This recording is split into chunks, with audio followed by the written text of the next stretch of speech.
Salmo 105, do verso 1 ao 5.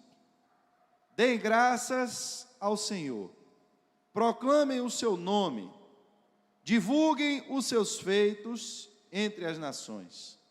Cantem para ele e louvem-no, relatem todas as suas maravilhas. Gloriem-se no seu santo nome.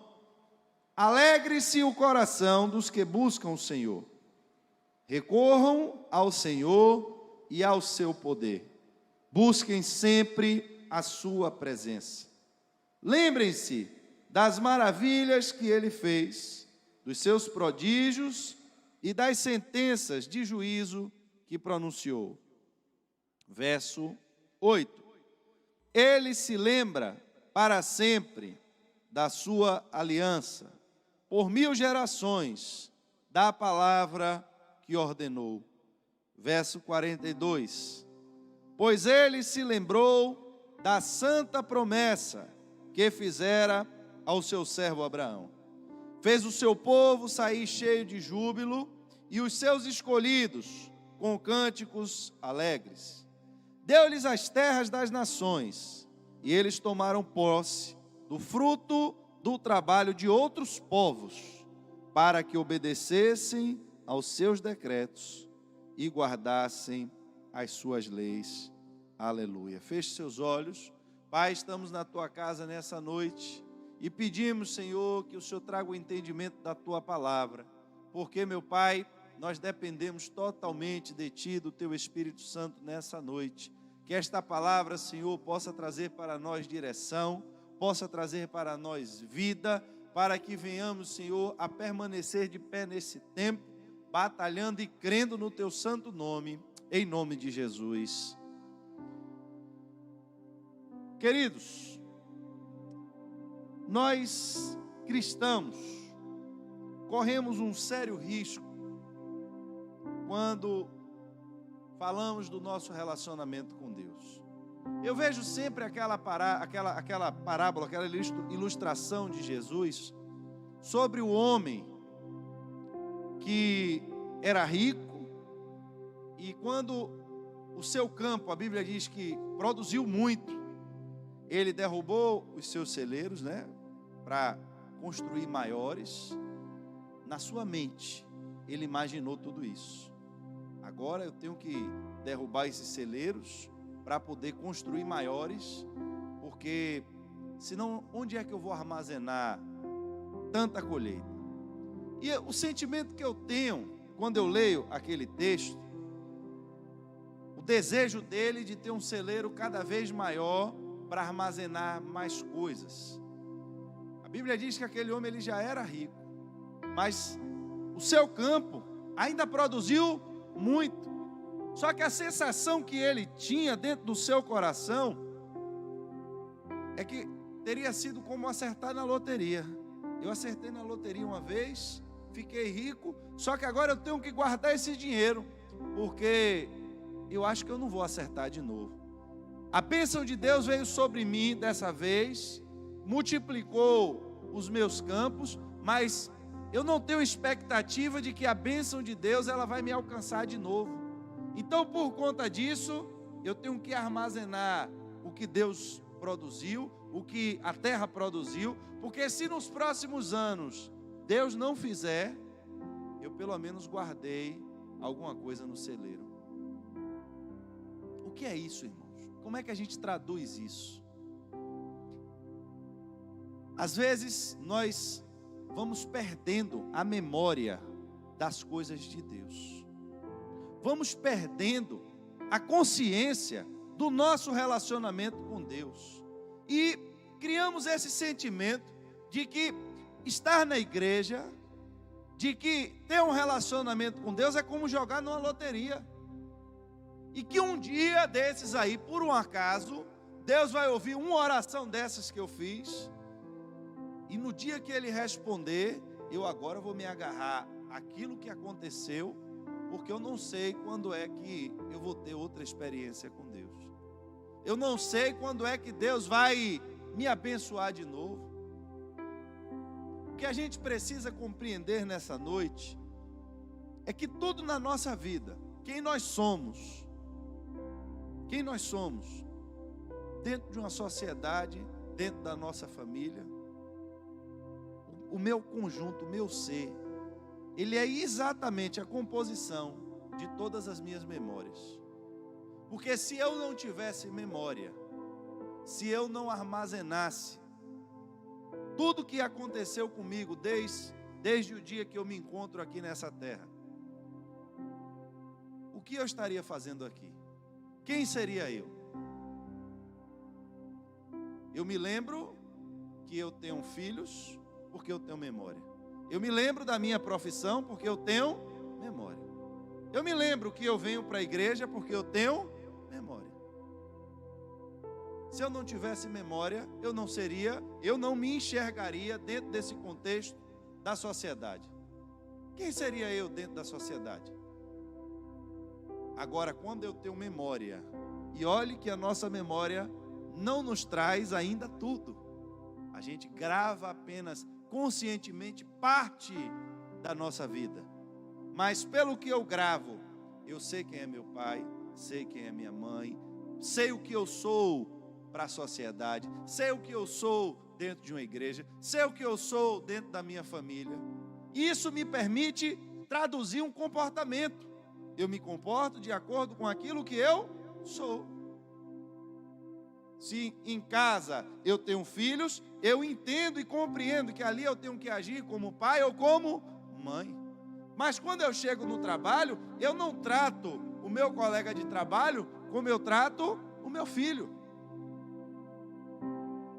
Assim como no transporte que eu vou para o meu trabalho, eu também compreendo que existe uma norma, existem formas de se tratar dentro de um transporte, que muitas vezes não é a forma que eu posso tratar alguém que está no meu trabalho. Todo esse conjunto de complexidades, de como se relacionar, de como se comportar, do que fazer, dependo da minha memória. E o interessante, irmãos, é que dentro do nosso relacionamento com Deus, isso também não pode ser desprezado. Porque se eu perco a memória, nesse sentido mais amplo, que eu passo para vocês nessa noite, da memória como essa capacidade que eu tenho de armazenar informações e agora produzir um novo padrão de comportamento a partir daquilo que eu já vivi, das minhas experiências. Eu perco a referência de como me comportar diante de Deus. E crio agora uma expectativa de que Deus está no céu, mas que eu estou aqui na terra, e que estou orando, estou pedindo. E é como acertar na loteria, se Deus um dia ouvir uma oração minha. É como um milagre que não vai acontecer de novo, se algum dia Deus resolver alguma coisa para mim. Eu entro numa igreja e talvez tenha dito que eu aceito Jesus só porque eu não quero ir para o inferno, porque eu tenho medo de ir para o inferno. Mas a gente precisa compreender que nesse caminho, desde o dia em que você levantou a sua mão e disse que entregava a sua vida para Jesus, existe um relacionamento que está sendo desenvolvido. Por exemplo, quando eu moro com alguém, o relacionamento que eu tenho com essa pessoa, ele já é um relacionamento muito mais íntimo, muito mais pessoal. E eu fico muito mais tranquilo de me comportar perante a pessoa que eu conheço, porque eu já sei quais são as reações daquela pessoa. E aquela pessoa também já sabe quais são as minhas reações. Chega uma pessoa nova para passar 3 dias dentro dessa casa. Você já se sente desconfortável. Você já começa a agir, interpretando e querendo saber quais vão ser as reações daquela pessoa, porque você não tem um relacionamento tão próximo. Você chega na igreja, tem irmão que está aqui já há 2, 3, 4, 5 anos, você já dá uma tapa na cabeça, já dá um abraço e já bota um apelido e brinca. Por quê? Porque você já tem memória. Preste atenção, irmão, tudo está ligado à memória. Você já brincou com aquela pessoa antes, você já sabe como é a reação daquela pessoa, você já sabe como ela se comporta, e você já espera qual vai ser a reação daquelas pessoas quando você fizer um tipo de brincadeira ou um comportamento. Quando esse relacionamento que nós temos com Deus, ele está tão distante de nós, nós não sabemos como é que Deus age, como é que Deus reage, e parece que eu fico aqui esperando um dia, um milagre acontecer, o meu celeiro se encher, e eu vou construir um celeiro maior, para guardar o que aconteceu hoje, porque eu não sei se amanhã eu vou ter a bênção de novo. Isso é exatamente a perda da minha memória no meu relacionamento com Deus. E isso na Bíblia é mais frequente do que o que você imagina. Porque quando as coisas ruins acontecem, nós temos uma capacidade muito maior de gravar do que quando as coisas são boas. Aí o salmista vem para a gente e começa dizendo: louvem ao Senhor, deem graças ao Senhor, proclamem o seu santo nome, divulguem seus feitos entre as nações, cantem para Ele e louvem-no. Olha aqui, relatem todas as suas maravilhas, glorie-se no seu santo nome. Ele começa agora dizendo para você alegrar o coração. Alegre-se o coração os que buscam ao Senhor. Recorram continuidade ao Senhor e ao seu poder. Busquem sempre a sua presença. E ele termina dizendo: e lembrem-se das maravilhas que ele fez, dos seus prodígios.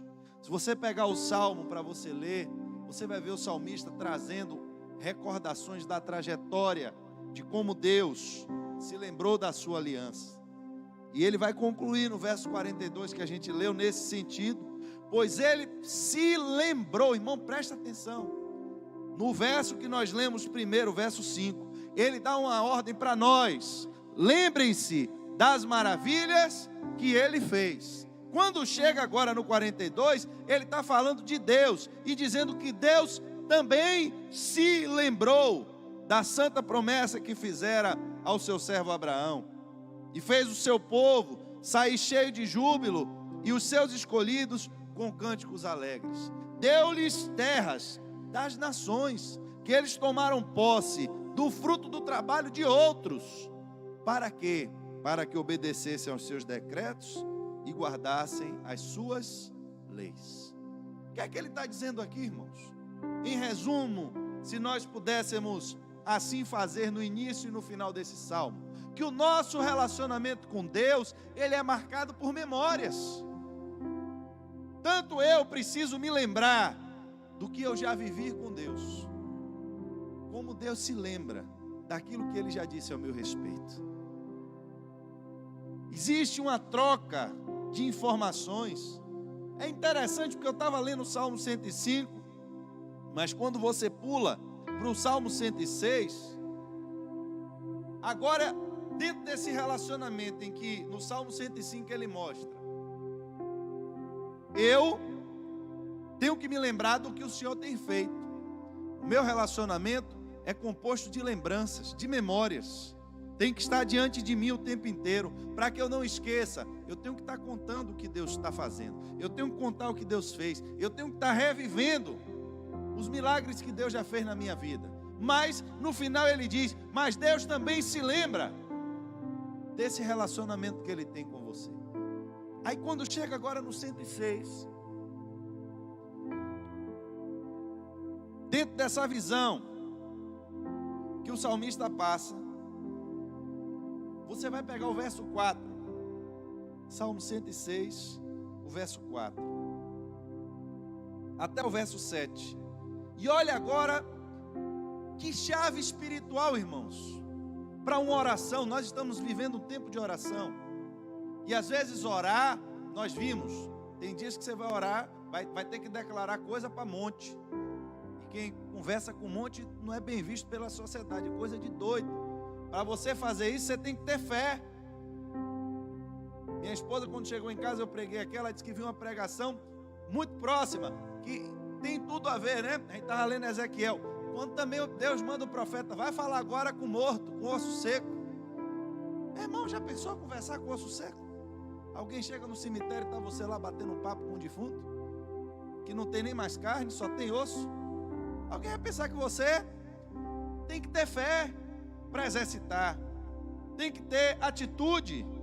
Só que dentro dessas chaves espirituais que nós estamos estudando aqui agora, o salmista vai nos dizer, preste atenção para você não se perder, estamos em um relacionamento com Deus, esse relacionamento ele precisa estar vivo, e quando esse relacionamento está sendo construído, eu não tenho uma expectativa de que o meu campo produziu esse mês, e eu vou ter que armazenar tudo aqui, porque eu não sei que dia vai acontecer mais alguma coisa, mas eu tenho uma expectativa de que eu tenho uma história, eu tenho uma continuidade, eu estou vivendo dia após dia a bênção de Deus na minha vida. Ser crente não é como esperar ganhar na loteria, como quem espera um milagre um dia de Deus. E a chave vem agora para esse período de oração, porque eu entendo que tem memória nesse relacionamento, eu me lembro dos feitos de Deus, mas Deus também se lembra desse relacionamento que eu tenho com Ele, e vem o salmista que nos ensina isso, no Salmo 106, no verso 4, trazer uma chave poderosa, quando ele nos diz... Ele agora, que é possível eu orar, pedindo ao Senhor que se lembre de mim. Interessante, né, irmãos? Esse lembre aqui não é porque Deus se esquece, mas é o lembra-te como quem está chamando a atenção de alguma coisa. E eu preciso chamar a atenção de Deus? Veja o que está escrito: lembra-te de mim, Senhor, quando tratares com bondade o teu povo, vem em meu auxílio quando salvares, para que eu possa testemunhar o bem-estar dos teus escolhidos, alegrar-me com a alegria do teu povo e louvar-te com a tua herança. Pecamos como os nossos antepassados, fizemos o mal e fomos rebeldes. No Egito, os nossos antepassados não deram atenção às tuas maravilhas. Ao final agora, não se lembraram das muitas manifestações do teu amor leal e rebelaram-se junto ao mar, o mar vermelho. O pecado qual foi? Porque eles não se lembraram das muitas manifestações. Não foi do poder. A visão do salmista aqui já mudou. Não foi só uma manifestação do poder de Deus, mas a manifestação do poder de Deus, para o salmista aqui, era a manifestação do seu amor. Um relacionamento é construído porque se tem amor. Deus, quando o Senhor for abençoar o seu povo, lembre-se de mim. Por quê? Qual foi o problema aqui? O problema é que o povo lá atrás se rebelou contra o Senhor. Eles não queriam mais andar em tua presença, não queriam mais te servir. Por quê? Porque se esqueceram. Se esqueceram do quê? Do tempo em que eles andavam errantes no deserto, do tempo que eles fugiam de Faraó, do tempo em que eles não tinham o que comer, do tempo em que eles não tinham o que beber. E durante esse tempo, o Senhor manifestou de forma muito grande o seu amor leal. Mas quando eles deixaram de precisar, eles se esqueceram. Mas hoje, eu estou pedindo ao Senhor, lembre-se de mim. Irmãos, Jesus disse, preste atenção. Às vezes, quando você estiver orando, você precisa ter perseverança na oração. Aí ele dá um exemplo. Tem um amigo que está em casa dormindo. E aí você precisa de alguma coisa e vai lá pedir a ele. Se você chegar lá e dizer, amigo, chegou um viajante aqui na minha casa, eu estou precisando de um pão, me ajude aí. O cara vai dizer, rapaz, vá dormir, meu irmão, meia-noite eu vou sair de casa, na linguagem atual, né? Já estou de pijama, já bati o cadeado, já soltei o cachorro, está vendo que eu vou lhe atender, rapaz? Aí a Bíblia diz que o cara vai sair para atender ele, não é porque é amigo, mas é porque o cara vai encher o saco. Alguém já soprou aí, eu não ia falar isso não, mas alguém falou. Porque alguém vai importunar, a palavra bíblica é essa, vai importunar. Mas para quem não sabe, assim, quiser um exemplo mais claro, eu já falei, não vou nem falar de novo, acabou. Mas é isso aí mesmo, irmãos. Preste atenção, quem falou isso não foi o apóstolo Paulo, quem falou isso não foi Pedro, quem falou isso foi Jesus.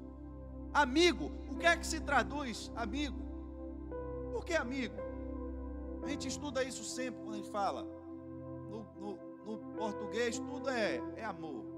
Mas quando você vai para a linguagem do grego, aí você vai compreender que é uma relação de amizade. É uma relação que envolve amor. Mas não é o amor do homem com Deus, não é o amor do homem com a mulher, mas é o amor de uma relação de amizade. Então, o que é que Jesus está dizendo? Olha, embora você tenha uma relação de amor pelo aquele amigo seu, amor de amigo, ele, pelo amor que tem a você, não vai acordar no meio da noite, prender o cachorro, trocar de roupa, abrir o cadeado, para lhe dar um pão. Mas se você ficar enchendo o saco na porta dele, ele vai sair e vai lhe atender. Faça a mesma coisa com Deus. Rapaz, que negócio é esse?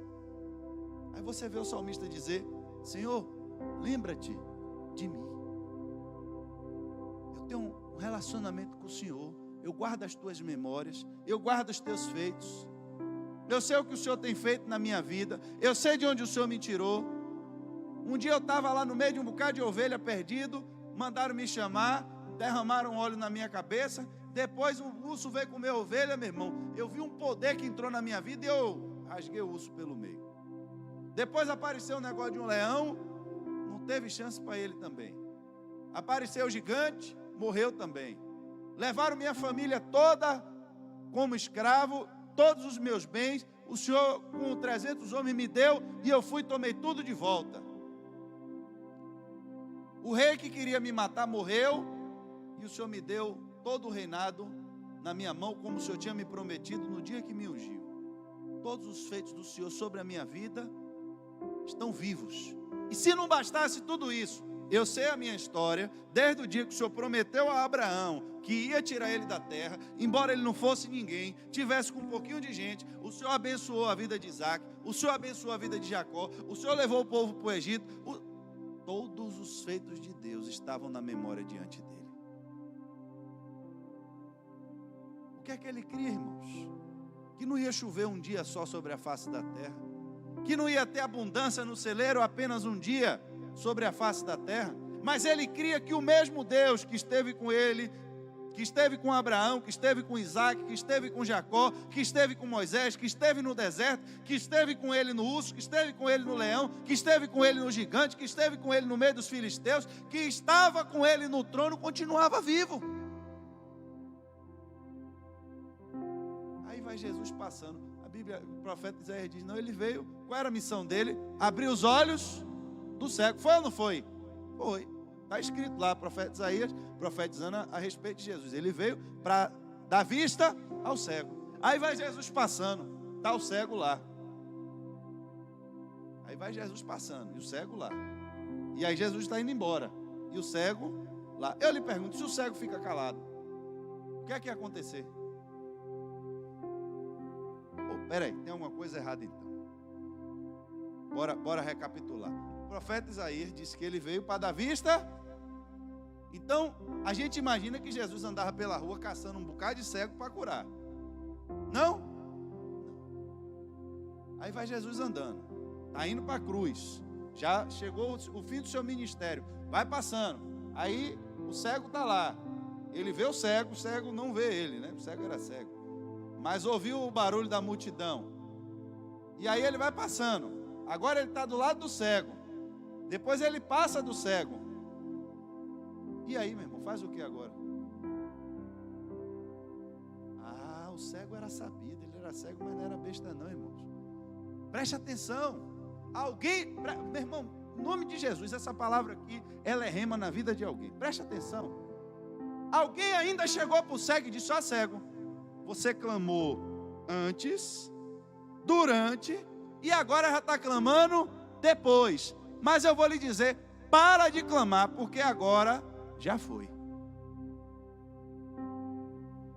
O cego está reclamando antes de Jesus chegar, durante e depois.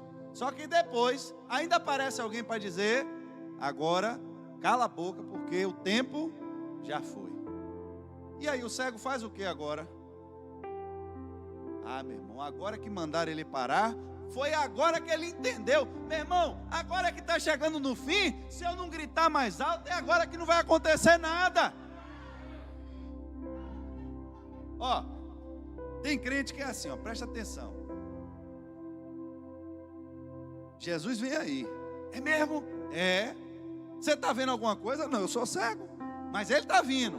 E o que é que eu posso fazer? Eu não posso correr atrás dele, não posso subir em figueira, então eu vou gritar. Aí o cego começa a gritar, antes de Jesus chegar. Aí grita. Jesus já chegou? Não, ainda não chegou não, cego. Tá longe. Ô meu irmão, mas na Bíblia está escrito que ele veio para dar vista ao cego. Que é isso? Será que eu cego tenho que ficar me humilhando desse jeito aqui no meio da rua?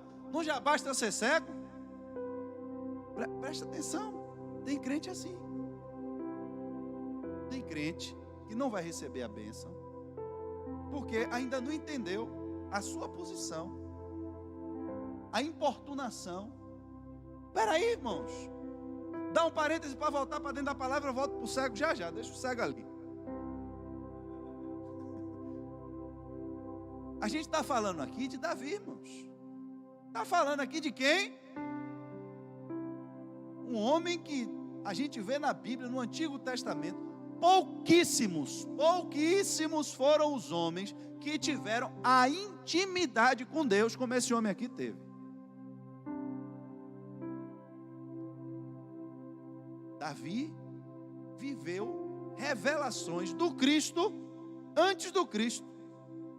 Você vê Davi descrever perfeitamente a crucificação de Jesus no seu tempo. Você vê Davi compreendendo a lei que viria depois da graça, do perdão dos pecados, fora dos sacrifícios dos animais. Você vê Davi compreender isso lá atrás.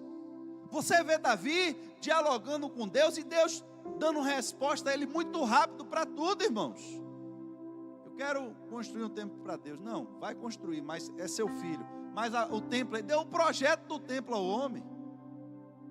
Abundância de bens, de poder.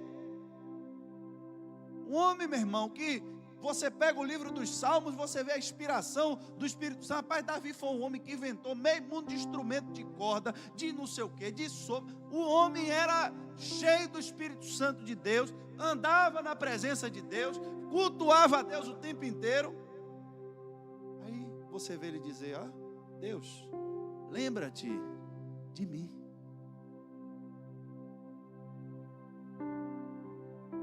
Porque eu entendi aqui que nesse relacionamento eu preciso estar me lembrando constantemente do Senhor.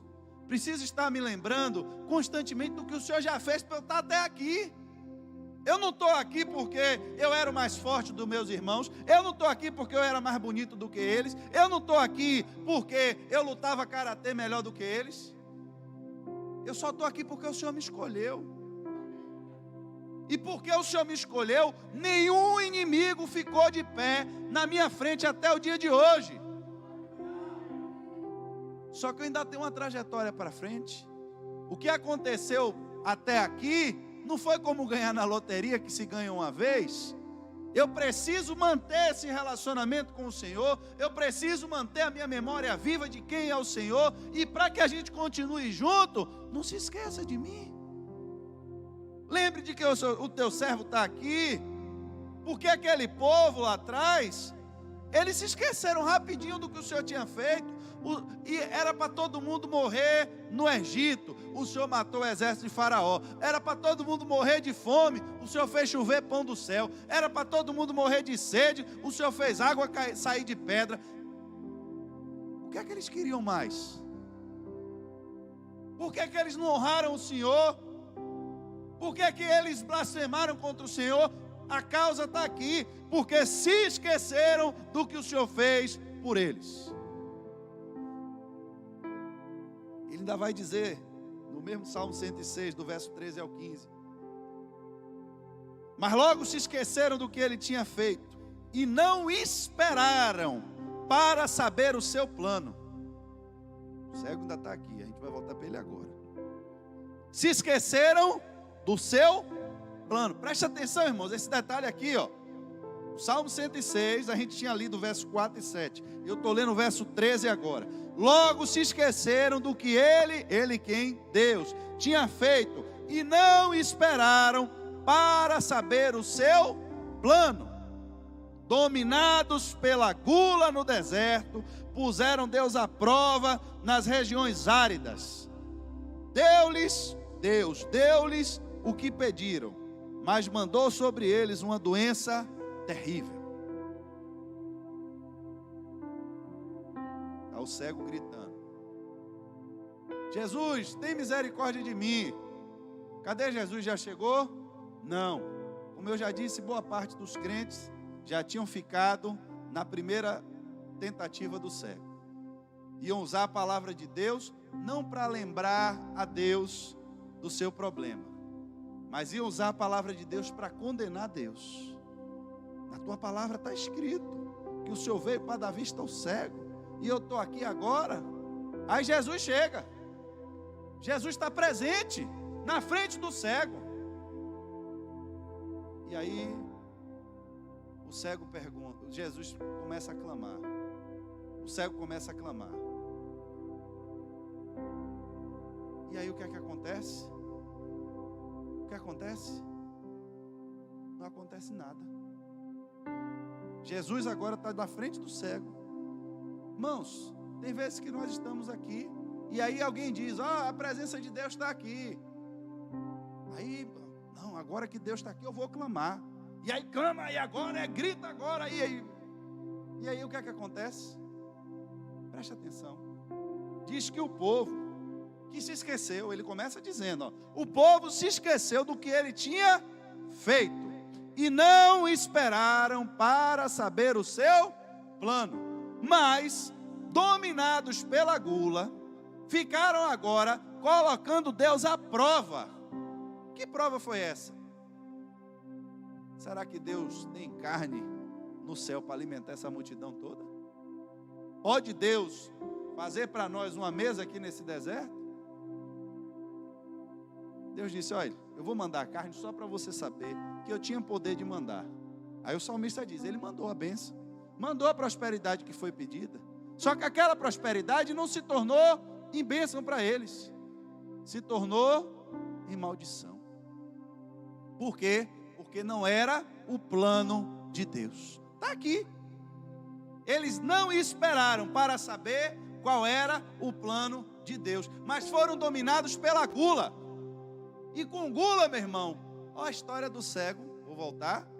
Clamei, Deus não respondeu. Aí eu digo, é porque a palavra estava dizendo aqui que ele veio para dar vista ao cego, mas eu acho que esse negócio de crente é furada. Aqueles crentes agora está tudo na igreja usando máscara. Eu quero ver que eles têm fé mesmo. Se eles tivessem fé, estava tudo sem máscara por aí. É exatamente isso que a gente vive. Estão clamando. E está acontecendo o quê? Nada. Eu já orei, eu já fiz campanha, eu já pedi a Deus, já fiz promessa, já disse a Ele que eu vendo até minha casa para dar o dinheiro todo da casa a Ele, se Ele fizer isso que eu pedi. E até agora fez o quê? Aí eu não espero para saber qual é o plano de Deus. E quando eu começo a murmurar, eu começo a colocar Deus à prova. E aí Deus vai lhe mostrar e vai dizer: olha, você está dizendo que eu não posso fazer? Eu vou fazer só para lhe mostrar que eu faço. Mas você vai ver que esse plano não era um bom plano. E aquilo que era para ser bênção na sua vida se torna maldição. Aí o cego está lá. Jesus está presente no culto, tá? Está junto de você, cego, tá? Está orando, cego, tô. E aconteceu o quê? Aí Jesus está indo embora. Jesus já está indo embora. Jesus volta aqui ainda, em Jericó. Mas não, cego. Daí agora ele vai morrer na cruz, vai para o céu. E você vai morrer cego. Não tem outra chance para mim? Não tem mais não. E vou lhe dizer mais, para de gritar, porque agora ele já está longe, não está nem lhe ouvindo mais. Para de gritar, cego. O cego disse: o problema é esse, meu irmão, é agora que eu vou gritar mais alto. Quantos de nós, irmãos, temos essa capacidade de gritar mais alto quando a gente olha que a gente já gritou antes de Jesus estar presente? Já gritamos na presença dele, e agora que parece que ele já está indo embora, que a nossa fé já está indo embora, que nós estamos distante dele, que a gente não está mais cultuando a ele, que a gente não está mais lembrando dele, que a gente não está mais orando, não está mais lendo a Bíblia. Você vê agora Jesus já tão distante de você, e você lembra de que clamou lá atrás e que não teve resposta. Você lembra que clamou quando estava na igreja e não teve resposta. Por que é que o cego continuou gritando, irmãos? O salmo que a gente está lendo é de quem mesmo? Me lembre? O salmo é de Davi? Pois bem, o cego tinha memória, o cego tinha lembrança, e ele tinha ouvido alguém contar a ele, não sei se quando ele era criança, se contar a ele porque ele estava sentado ali sem ter o que fazer durante todo o dia. Alguém disse a ele que quando o Messias viesse, viria da descendência. Quando o cego começou a gritar, ele disse: Jesus, filho de Davi, tenha misericórdia de mim. O cego clamou com propriedade, clamou com respaldo na palavra, porque ele sabia a quem ele estava clamando. E a Bíblia diz que quando Jesus já tinha passado, fez agora a multidão inteira que já tinha passado pelo cego parar, até que o cego andasse e viesse até onde ele estava. Todo mundo teve que parar para esperar o cego chegar. Às vezes a gente olha o irmão na igreja dando um testemunho, a gente vê outro irmão na igreja que recebeu uma bênção, e a gente está ficando para trás, e a gente está ficando para trás. Parece que todo mundo na igreja está crescendo, parece que se o arrebatamento fosse hoje, todo mundo subia e eu ia ficar aqui sozinho. Só que às vezes vai ter um momento como esse, de uma pandemia, de uma confusão dessa, que Deus vai dar um freio de arrumação na igreja, para tudo parar, até que você se junte para receber a sua bênção. Mas o cego se lembrou da descendência de Jesus, se lembrou da história do seu povo. Irmãos, na Bíblia a gente está cheio de exemplos disso no Velho Testamento. Quando você vê o profeta chegar para o rei Ezequias e dizer a ele: olha meu rei. Ele era baiano não, né? Eu falei, ficou parecendo gíria, não foi? Sangue de Jesus. Olha meu rei, está repreendido. Olha rei, se falar meu rei fica baiano, né? O senhor está doente aí, está entendendo? Mas dessa doença o senhor não vai ficar curado. Está pensando que a cura vai vir? Então vou lhe dar um conselho: arrume sua casa, bote ela toda em ordem, diga quem é que vai assumir seu lugar, já que o senhor não tem filho, deixe tudo arrumadinho, porque a sua morte é inevitável. O rei disse: tudo bem. O rei não discutiu com o profeta não. Discutiu? Disse alguma coisa ao profeta? O profeta fala em nome de quem? Então o rei sabia a quem ele tinha que recorrer. E a Bíblia diz, no livro de 2 Reis, capítulo 20, verso 2 ao 3, Ezequias virou o rosto para a parede e orou ao Senhor. Qual a oração dele? Lembra-te, Senhor, como tenho te servido com fidelidade e devoção sincera. Tenho feito o que tu aprovas. E Ezequias chorou amargamente. Irmãos, eu quero que você foque no que eu estou passando para você nessa noite. A primeira parte da oração de Ezequias foi o quê? Senhor, eu não te servi e tenho te servido apenas para viver um dia de milagre, apenas para viver um dia de prosperidade, apenas para que o Senhor manifeste a tua glória um dia na minha vida. Mas o meu relacionamento com o Senhor é um relacionamento de memórias, e eu preciso que o Senhor se lembre de mim. Eu preciso que o Senhor se lembre de como nós um dia estivemos ali em um momento de adoração. Eu preciso que o Senhor se lembre de como eu tenho renunciado a outras coisas para ser fiel ao Senhor. A Bíblia diz que não deu tempo nem para sair do palácio. Deus se lembrou dele. É verdade.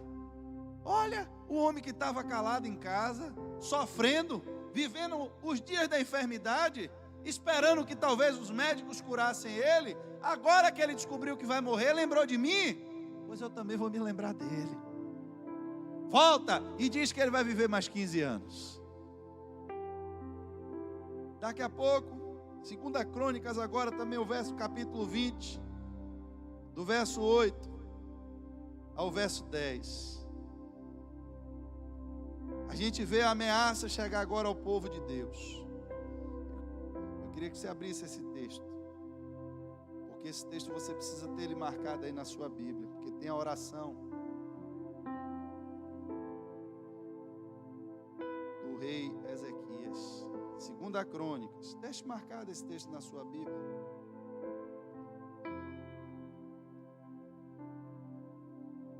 Eu separei aqui para ler um trecho, mas eu vou ler a oração completa.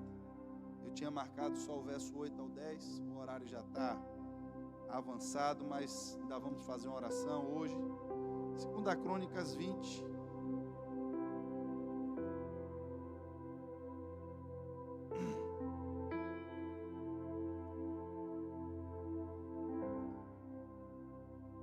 Você vai ver o verso 5.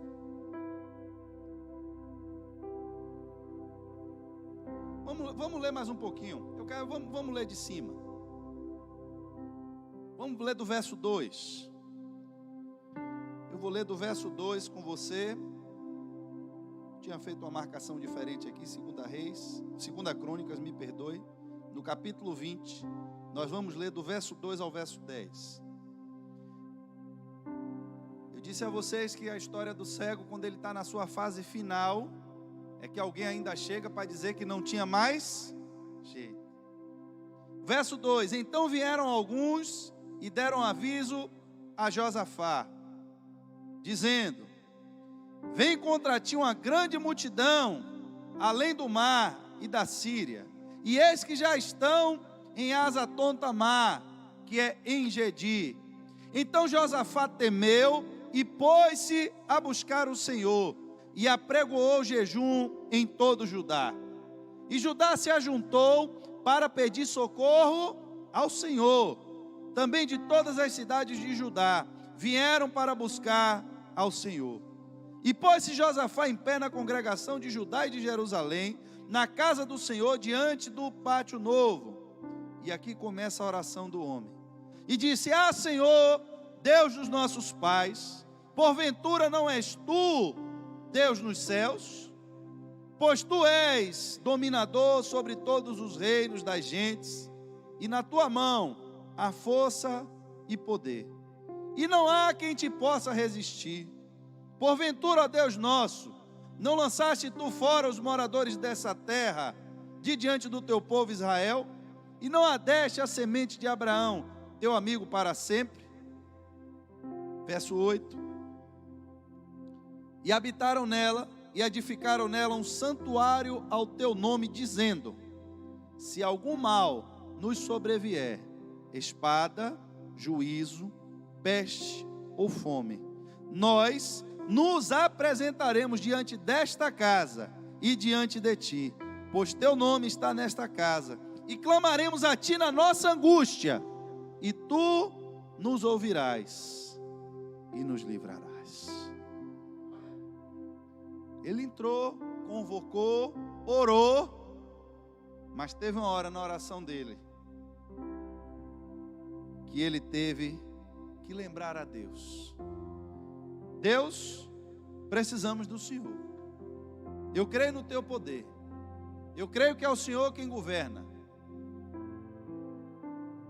Mas eu estou aqui orando no templo, porque a tua palavra, a tua história, a minha história, a história do meu povo, aquilo que está escrito, diz que quando Salomão erigiu o templo, que Davi sonhou, Davi de novo na história, Davi sonhou com o templo. Salomão construir o templo, no dia da consagração do templo, o Senhor disse que se o Senhor tivesse zangado com a gente, por causa dos nossos pecados, se o Senhor tivesse irado, mandasse a peste, mandasse a fome, mandasse a espada, se nós nos lembrássemos do Senhor, nos voltássemos para o Senhor, e entrássemos nesse templo, invocássemos o teu nome, o Senhor nos ouviria do céu.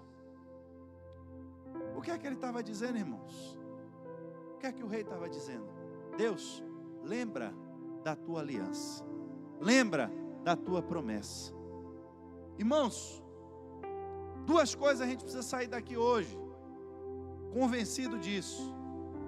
A primeira é que dentro desse nosso relacionamento com Deus, dentro dessa continuidade que nós temos, precisamos crer que o mesmo Deus que foi ontem é o mesmo Deus que é hoje. Que o mesmo Deus que fez, faz e continuará fazendo. Isso é indispensável. E a segunda coisa, que muitas vezes nós vamos entrar em oração, mas não pense que você vai receber aquilo que está pedindo a Deus logo no primeiro dia que você pedir. Às vezes o seu tempo vai estar passando, às vezes o seu momento vai estar passando, mas não o tempo e nem o momento de Deus. Porque ele diz o seguinte, quando a gente vai compreender as escrituras agora já no Novo Testamento, Pedro escrevendo sua segunda carta, no capítulo 3, ele vai dizer: amados, esta é agora a segunda carta que eu escrevo a vocês. Em ambas eu quero despertar com estas lembranças a sua mente sincera, para que vocês se recordem das palavras proferidas no passado pelos santos profetas e do mandamento do nosso Senhor e Salvador que os apóstolos ensinaram a vocês. Verso 8 e 9. Não se esqueçam disso. Para o Senhor, um dia é como 1000 anos, e 1000 anos como um dia. O Senhor não demora em cumprir a sua promessa, como julgam alguns. Ao contrário, Ele é paciente com vocês, não querendo que ninguém pereça, mas que todos cheguem ao arrependimento. Relacionamento, memórias, tempo. Vamos continuar orando. E ainda que ninguém mais acredite, e ainda que alguém mande a gente calar a boca, a gente vai continuar orando. Porque nós sabemos em quem nós temos crido. Temos uma história com Deus. E não é de hoje que a gente apareceu aqui sem saber o que estamos fazendo aqui. Fique de pé, irmãos.